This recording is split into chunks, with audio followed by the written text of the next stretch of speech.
नमस्कार, अपना एमपी आप देख रहे हैं और आपके साथ मैं हूं पुनीत मिश्रा। चलिए खबरों की करेंगे शुरुआत और सबसे पहले बड़ी खबर की बात करेंगे। इस बार भी वही हुआ है जो हर हादसे के बाद होता आया है। क्या हुआ है? ऐसा अनोखा नहीं हुआ है। हादसे के बाद परिवहन विभाग फिर से अलर्ट हो गया है। गुना में हादसा हुआ और फिर हमेशा की तरह इस बार भी परिवहन विभाग फिर से अलर्ट हुआ है। भोपाल में यात्री बसों की जांच का अभियान शुरू कर दिया गया है। सीएम डॉक्टर मोहन यादव ने इसके निर्देश दिए हैं। फिटनेस परमिट समेत सभी प्रमाण पत्रों की जांच की जाएगी। आरटीओ संजय तिवारी के नेतृत्व में यह अभियान शुरू किया गया है। ड्राइवर और कंडक्टर से भी पूछताछ की गई है। ये बड़ी खबर आपको बता रहे हैं। हालांकि ऐसा ही होता आया है, जब कोई दुर्घटना होती है उसके बाद आरटीओ विभाग एक्टिव हो जाता है।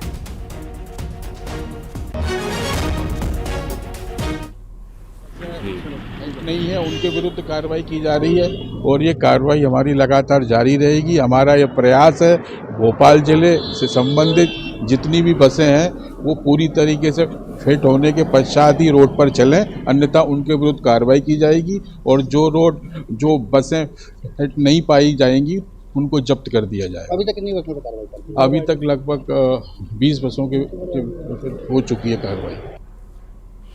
शैलेंद्र भदौरिया हमारे संवाददाता भोपाल से जुड़े हुए हैं फोन लाइन पर, उनसे बात करते हैं। शैलेंद्र, ये नया तो नहीं है, हर बार जब कोई दुर्घटना होती है उसके बाद आरटीओ विभाग को ये याद आता है कि उसका काम क्या है, कर्तव्य क्या है। इसके पहले कितनी कार्रवाइयां हुई और आज जो 20 कार्रवाइयां आरटीओ साहब गिना रहे हैं उसके बारे में भी बताइए। बिल्कुल, दुर्भाग्य है कि जिस तरीके से जब घटनाक्रम होता है उसके बाद जो जिम्मेदार प्रशासन है वो जागने का काम करता है और इस तरह की कार्रवाइयां करके खुद आरटीओ साहब सड़क पर उतरकर ये कार्रवाइयां कर रहे हैं और वो गिना भी रहे हैं। लेकिन अगर पिछले कुछ महीनों के आंकड़े उनसे पूछे जाए कि कितनी कार्रवाइयां हुई तो शायद वह 0 होगी, क्योंकि देखिए केवल हादसे के बाद प्रशासन का जागना और अधिकारियों या ये कहे कि आला कमान जो लोग हैं, चाहे मुख्यमंत्री हो या दूसरे तमाम जो बड़े पदाधिकारी, उनके गुस्से से बचने के लिए या उनके निर्देशों के परिपालन करने के लिए केवल ये पर ये किया जाता है, क्योंकि उनको मालूम होता है कि इतना बड़ा हादसा हुआ उसके बाद बस मालिक खुद सचेत हो जाते हैं और जिन लोगों के बसें अनफिट होती हैं वो फिलहाल उनका संचालन भी नहीं करते हैं इसी वजह से, क्योंकि देखिए उन्हें मालूम होता है कि आरटीओ अब चेकिंग पर होंगे। लेकिन जैसे ही कुछ दिन और गुजरेंगे उसके बाद ये बसें फिर से सड़कों पर आ जाएंगी। तो ये जरूरी है कि आवश्यक कार्रवाइयां जो है वो लगातार होती रहे, चेकिंग तरीके से लगातार होती रहे, ताकि गुना जैसे हादसे बार बार सामने ना आए। जी, बहुत शुक्रिया आपका इस जानकारी के लिए। शैलेंद्र हमारे सहयोगी जानकारी दे रहे थे। हादसे के बाद परिवहन विभाग हर बार की तरह फिर से अलर्ट हुआ है। बढ़ते हैं आगे और बात अब अगली खबर की करते हैं। गुना से ही जुड़ी अगली खबर भी। गुना बस हादसे में बड़ा एक्शन हुआ है और सीएम ने दौरा किया, जिसके बाद बड़ी कार्रवाई अंजाम दी गई है। अब क्या कार्रवाई हुई है? आरटीओ पर गाज गिरी है। देखिए, एक आरटीओ पर गाज गिरी, दूसरे आरटीओ अलर्ट हो गए। होना चाहिए ऐसा, बीच बीच में मुआयना भी होना चाहिए। हादसे की जरूरत नहीं है कि हादसे में लोग अपनी जान गंवा देते हैं। आरटीओ पर गाज गिरी है और आरटीओ को सस्पेंड कर दिया गया। नगर पालिका सीएमओ को भी सस्पेंड कर दिया गया है। कल 8 बजे के आसपास यह हादसा हुआ। गुना से आरोन बस जा रही थी, दुर्घटना की शिकार।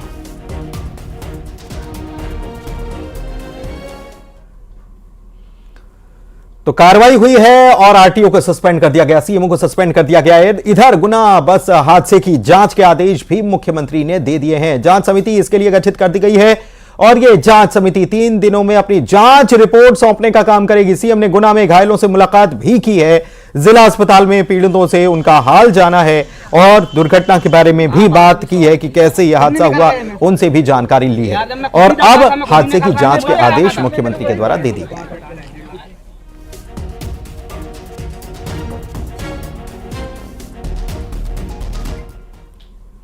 सीएम डॉक्टर मोहन यादव गुना जिला अस्पताल पहुंचे और घायलों से मुलाकात की, उनका हाल जाना। सीएम ने कहा कि जो भी इस हादसे के दोषी हैं उनके खिलाफ कड़ी कार्रवाई की जाएगी। मुझे बड़ा दुख हुआ है इस ढंग का, जिस ढंग की व्यवस्था बनी है, मेरे बड़ा दुख है इस बात का, लेकिन मैं कठोर कार्रवाई करूंगा। माननीय सीएम साहब एक निवेदन सुनेंगे। आज क्या है, मोहन यादव हमारे साथ थे और उन्होंने साफ तौर पर कहा कि लापरवाही नहीं चलेगी। परिवारजनों से उन्होंने मुलाकात की है और उन्होंने दुखद हादसे पर अपना शोक भी व्यक्त किया है और परिजनों से उन्होंने मुलाकात की। परिजनों के अलावा जो घायल मरीज अभी भर्ती हैं उनसे भी डॉक्टर मोहन यादव ने, सीएम मोहन यादव ने मुलाकात की है। जांच के निर्देश वो पहले ही दे चुके हैं।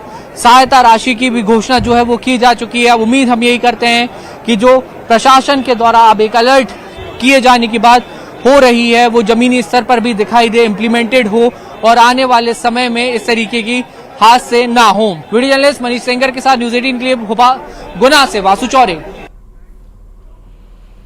और प्रधानमंत्री नरेंद्र मोदी ने भी गुना बस हादसे के बाद एक ट्वीट उन्होंने किया है। सोशल मीडिया साइट एक्स पर उन्होंने लिखा है कि गुना सड़क हादसे की खबर जो मिली है, इसमें सड़क हादसे में हृदय विदारक एक घटना हुई है। जिन लोगों ने परिजनों को खोया है उनके प्रति गहरी शोक संवेदनाएं मेरी हैं और घायलों के जल्द स्वस्थ होने की भी कामना कर रहे हैं।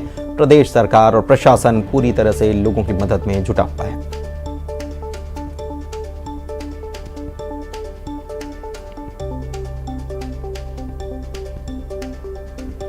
वहीं गुना बस हादसे पर केंद्रीय गृह मंत्री अमित शाह ने भी दुख जताया है और सोशल मीडिया साइट एक्स पर उन्होंने लिखा है कि मध्य प्रदेश के गुना में बस में आग लगने की घटना हृदय विदारक है।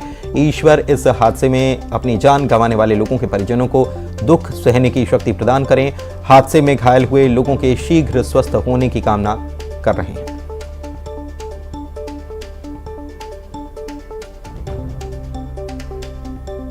तो एक के बाद एक जो नेता हैं उनकी तरफ से इस घटना पर ट्वीट आया है और गुना हादसे पर बीजेपी अध्यक्ष जेपी नड्डा ने भी दुख व्यक्त करते हुए सोशल मीडिया साइट एक्स पर उन्होंने लिखा है कि गुना से आरोन जा रही बस में भीषण आग से यात्रियों के हताहत होने का समाचार अत्यंत दुखद समाचार है। इस हृदय विदारक दुर्घटना से पीड़ित लोगों के परिजनों के साथ मेरी संवेदना है।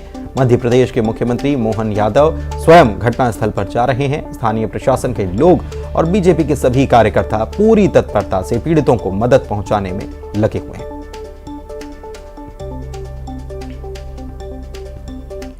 और एक बड़ी खबर इस वक्त भोपाल से, राजधानी से बता रहे हैं CM doctor Mohan Yadav BJP office पहुंचे हैं। मोर्चा पदाधिकारियों की बैठक दरअसल रखी गई है। कल जिलाध्यक्षों की बैठक थी और आज मोर्चा पदाधिकारियों की बैठक रखी गई है जिसमें वे सीएम शामिल हुए हैं। आगे की रणनीति पर इस बैठक में मंथन किया जा रहा है। आपको बता दें कि विकसित भारत संकल्प यात्रा जो है उसको लेकर भी कल मंथन किया गया था और आज जब मोर्चा पदाधिकारी जो हैं वो बैठक में पहुंचे हैं तो उनके साथ मुख्यमंत्री भी शामिल हुए हैं और आगे की रणनीति पर मंथन किया जा रहा है। 24 का चुनाव, 29 सीटें ये जीतने का लक्ष्य रखा गया है। 51% वोट शेयर टारगेट है बीजेपी का और मोर्चा पदाधिकारियों के साथ बैठक में सीएम भी शामिल हुए।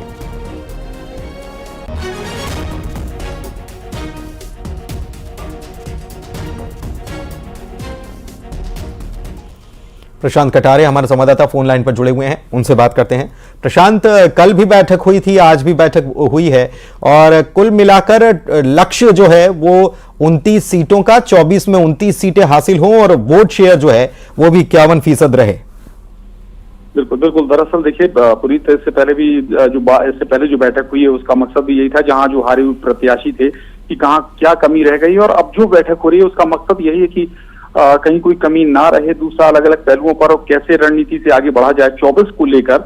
मकसद चूंकि 29 सीटें जिनका जिक्र भी आप कर रहे हैं 29 सीटें ही हैं, और चूंकि कुछ लोकसभा क्षेत्र ऐसे थे जहां अगर ओवरऑल आप काउंटिंग करेंगे विधानसभा के वोटों को तो वहां कुछ पिछड़ती हुई बीजेपी नजर आई थी, तो उन पे खासा फोकस है उन लोकसभा सीटों पर। हालांकि विधानसभा और लोकसभा के लिहाज से नतीजे हमेशा अलग रहे हैं। अब पिछले अगर उदाहरणों को देखें तो विधानसभा में जितना सपोर्ट मिलता रहा है मोदी के चेहरे पे, वो सपोर्ट कहीं ज्यादा बीजेपी को बढ़ जाता है। लेकिन फिर भी बीजेपी कोई भी जो कहें कि लूप होल नहीं छोड़ना चाहती है, उसी मद्देनजर ये बैठकें चल रही है। मुख्यमंत्री मोहन यादव खुद पहुंचे इस बैठक में। मोर्चा प्रकोष्ठों को निर्देशित भी किया जाएगा। जो मोर्चा प्रकोष्ठों के अध्यक्ष हैं, विस्तारक हैं, कि आपको आगे क्या और कैसे काम करने हैं। लगातार यही दरअसल बीजेपी का जो डिफरेंट, जिसे हम कहते हैं बीजेपी विद डिफरेंस, मतलब अलग अंदाज में काम करने वाली पार्टी, यही दिखाता भी है। और सभी लगभग जो लोकसभा क्षेत्र हैं उनमें नया कार्यालय 1 जनवरी से पहले खुल जाएगा। आप ये मानकर चलिए कि लोकसभा की तैयारी पिछले कई महीनों से बीजेपी कर रही है, उसी कड़ी में ये बैठकें चल रही हैं। कुछ देर में और तस्वीर साफ होगी किन मुद्दों पर चर्चा हुई है, क्या निर्देशित इन मोर्चा प्रकोष्ठ के अध्यक्षों को किया गया है। बहुत शुक्रिया आपका इस जानकारी के लिए प्रशांत। और गुना बस हादसे की फिर से बात करते हैं, इसके बाद प्रशासन अलर्ट हो गया है, जागा है। ग्वालियर की बात कर लेते हैं, जहां पर परिवहन विभाग ने अधिकारियों को आदेश जारी कर दिए हैं। गाड़ियों का रजिस्ट्रेशन और फिटनेस चेक किया जाए, इसकी जांच किया जाए, साथ ही कंडम बसों के खिलाफ अभियान चलाया जाए। ये निर्देश ग्वालियर में भी दे दिए गए हैं।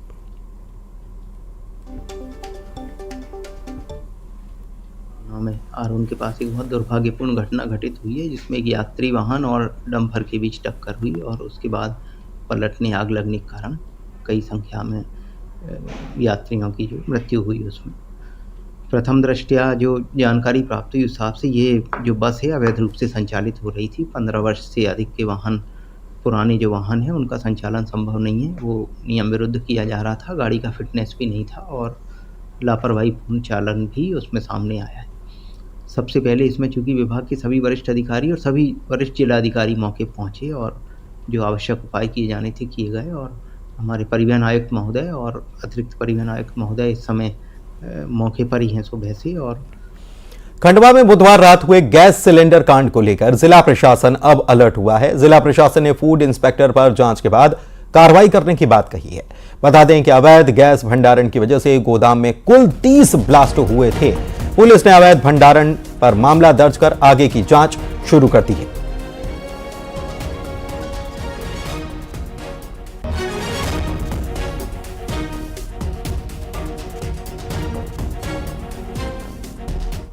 लगभग 20 टंकियां, 15 से 20 टंकियां फटी होगी जो गैस भरी हुई थी। देखिए कहीं ना कहीं हमारे जो फूड इंस्पेक्टर इस तरह के अधिकारी उनके द्वारा पर्याप्त निरीक्षण नहीं किया गया, उसके कारण इस तरह की जो घटनाएं हैं घटित होने की संभावना है।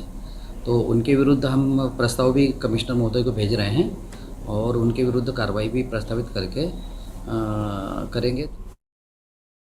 खबर इंदौर से है, जहां पर लूट के मामले में 2 पुलिसकर्मियों को गिरफ्तार किया गया। दोनों पर इंदौर अहमदाबाद बस के ड्राइवर से 14 लाख रुपए लूटने का आरोप है। इन आरोपी पुलिस वालों के नाम योगेश सिंह चौहान और दीपक यादव हैं। दोनों चंदन नगर थाने में तैनात थे। इन्होंने बस को रोका और ड्राइवर से रुपयों से भरा पार्सल छीन लिया। मामले की जांच के लिए डीसीपी ने जांच बैठा दी है।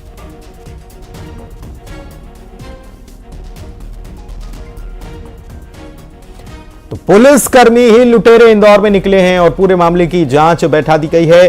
गिरफ्तार कर लिए गए दोनों पुलिसकर्मी, देखिए तस्वीरें भी आपको दिखा रहे हैं। और ये दोनों पुलिसकर्मी जो है ये चंदन नगर थाने में तैनात थे और इंदौर से अहमदाबाद जो बस जा रही थी उसके ड्राइवर को रोका और उससे रुपयों से भरा थैला छीन लिया गया, जिसमें 14 लाख रुपए थे।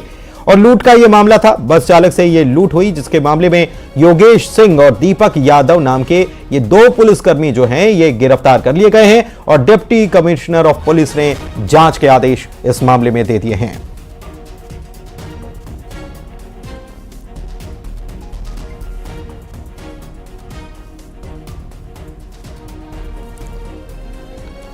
तो इंदौर में लुटेरे पुलिस कर्मी जो हैं वो गिरफ्तार किए गए हैं। चंदन नगर थाने में इनकी तैनाती है और कौन सोच सकता है कि पुलिसकर्मी जो सुरक्षा प्रदान करने का काम करते हैं वो जो है वो लुटेरे निकलेंगे। चलिए बात अगली खबर की करते हैं। छतरपुर से खबर आपको बता रहे हैं, दुष्कर्म के आरोपी को सजा सुनाई गई। कोर्ट ने 20 साल की सजा सुनाई है। छतरपुर से बड़ी खबर बता रहे हैं।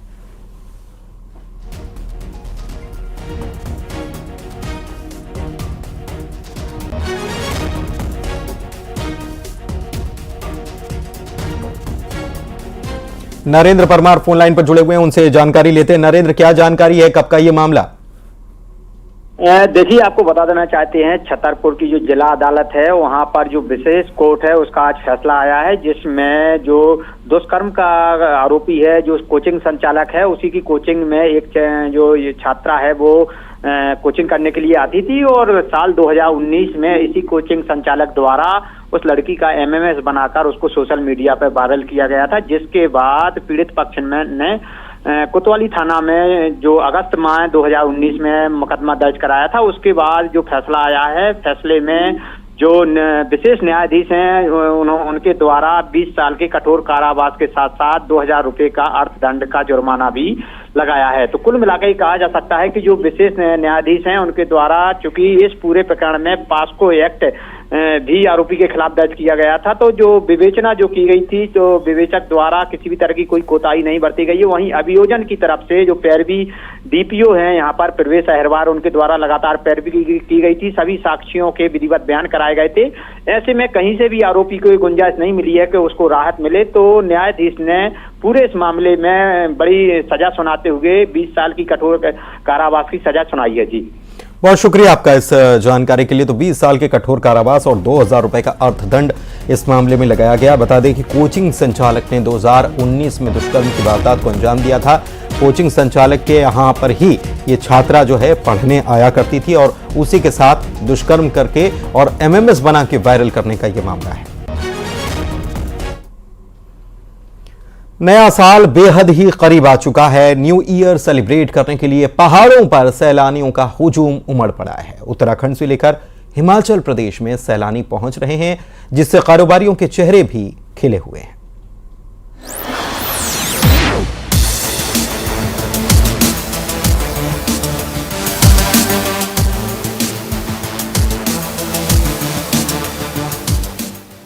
ये तस्वीरें कुछ दिन पहले मनाली से आई थी, जहां सड़कों पर भारी जाम लगा था।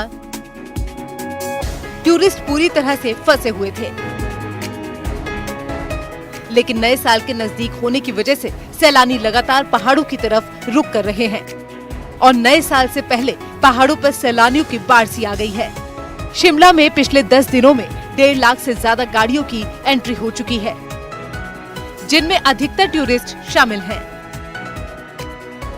नए साल का जश्न मनाने के लिए हिल स्टेशनों पर पर्यटकों का जमावड़ा लगना शुरू हो गया है। उत्तराखंड से लेकर हिमाचल के पहाड़ों में पर्यटकों की आवाजाही बढ़ गई है। काफ़ी संख्या में टूरिस्ट आ भी रहा है और काफ़ी एंजॉय कर रहे हैं। हमारी जो पहाड़ी संस्कृति है, पहाड़ी कल्चर है, उनको भी बढ़ावा दे रहे हैं। हिमाचल के जो कलाकार हैं उनको भी बढ़ावा दे रहे हैं। और शिमला का जो व्यापार मंडल है, व्यापारी है, होटलियर है, उसको आपदा में काफ़ी नुकसान हुआ। कोरोना के समय में बहुत नुकसान हुआ। टूरिस्ट इंडस्ट्री बहुत बैठ गई थी। इसके पीछे मंशा ही है कि टूरिस्ट को अट्रैक्ट किया जाए। नए साल पर जश्न के लिए शिमला शहर खूबसूरत लाइट से जगमगा रहा है। वादियों में सैलानी सुकून की तलाश में पहुंच रहे हैं। कोई अपने परिवार के साथ पहुंचा है तो कोई दोस्तों के साथ। स्टॉल्स लगे हैं, फूड स्टॉल्स वगैरह, कपड़े वगैरह, काफ़ी अच्छा है, काफ़ी अच्छा। मतलब क्राउड है, क्वालिटी क्राउड है, काफ़ी अच्छा वाला एकदम। तो काफ़ी मज़ा आ रहा है हम लोगों को। फुट हिल्स एकदम हिल्स एकदम काफ़ी बढ़िया है एंड माउंटेन्स का व्यू एकदम बढ़िया। रूम से निकलते जस्ट जो बाहर का व्यू है, आया है, बस मज़ा आता है। चंडीगढ़ और दिल्ली से शिमला में प्रवेश करने वाली गाड़ियां शोघी बैरियर से होकर गुजरते हैं। सर्दियों के दौरान शिमला आने वाले सैलानियों की बड़ी तादाद को ध्यान में रखते हुए ट्रैफिक कंट्रोल करने के लिए प्लानिंग की गई है। बड़ी संख्या में पुलिस कर्मियों की तैनाती की गई है। शहर पर नजर रखने के लिए जगह जगह पर सीसीटीवी कैमरे लगाए गए हैं, जिनकी मॉनिटरिंग की जा रही है। भीड़ पर नजर रखने के लिए ड्रोन से निगरानी शुरू कर दी गई है। यातायात व्यवस्था बनाए रखने के लिए करीब 300 पुलिसकर्मी तैनात किए गए हैं। सिक्योरिटी, सेफ्टी, ट्रैफिक रेगुलेशन, इन सब पे जो पुलिस का फोकस है, it is one aspect of the administration में पुलिस रहती है। So we are facilitator. हम लोगों को गाइड भी कर रहे हैं, उनको डाइवर्शंस भी बता रहे हैं, उनकी डेस्टिनेशंस के लिए भी गाइड कर रहे हैं और अपेक्षा ये करते हैं कि अच्छे एनवायरनमेंट में सिक्योरिटी और सेफ्टी के साथ मुझे आशा है कि हम अपने प्लान्स को एग्जीक्यूट कर लेंगे। उत्तराखंड के हिल स्टेशनों में भी भीड़ जमा होने लगी है। ओली भी सैलानियों से गुलजार हो गया है। क्रिसमस से पहले ही सैलानियों की भीड़ जुटने लगी थी। अब तो नया साल बेहद करीब है। 31 दिसंबर और 1 जनवरी के लिए ओली के सभी होटलों की बुकिंग लगभग फुल हो चुकी है। उत्तराखंड की वादियों में गए सैलानी नए साल के जश्न का मौका किसी भी सूरत में चूकना नहीं चाहते। नैनीताल, कौसानी, लैंसडाउन में पर्यटक स्थलों पर बड़ी संख्या में टूरिस्ट पहुंच रहे हैं। नैनीताल में भी 70% से अधिक होटलों की बुकिंग पूरी हो चुकी है। लोगों को किसी तरह की दिक्कत न हो, इसके लिए पुलिस प्रशासन लगातार इंतजाम करने में जुटा हुआ है। Bureau report, news 18।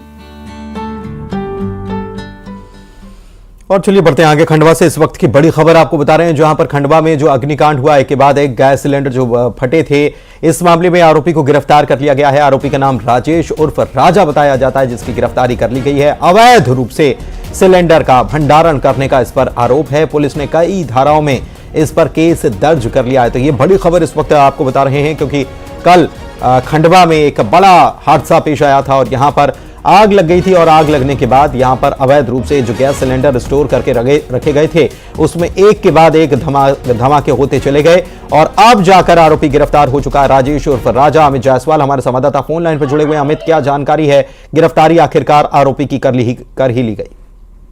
जी बिल्कुल, इस वक्त की बड़ी खबर ये खंडवा से। कल जिस तरह से एक हादसा हुआ खंडवा में, खंडवा के घासपुरा क्षेत्र में एक के बाद एक ब्लास्ट हुआ है। सिलेंडर का अवैध रूप से भंडारण करके रखा था, घर को गोडाउन बना लिया था और पूरे क्षेत्र वासी जो है उनकी जान हलक में आ गई थी।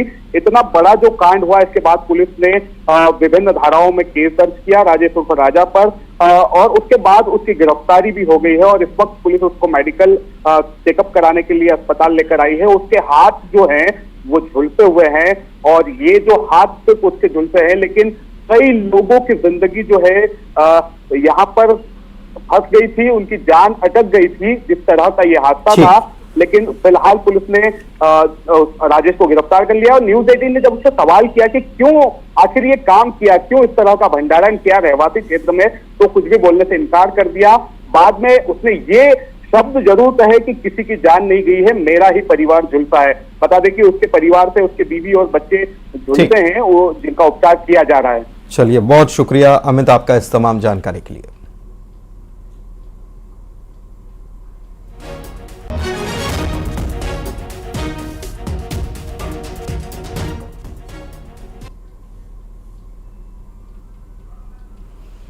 आइए अब देखते हैं टॉप 20 खबरें। पुनः हादसे के बाद परिवहन विभाग अलर्ट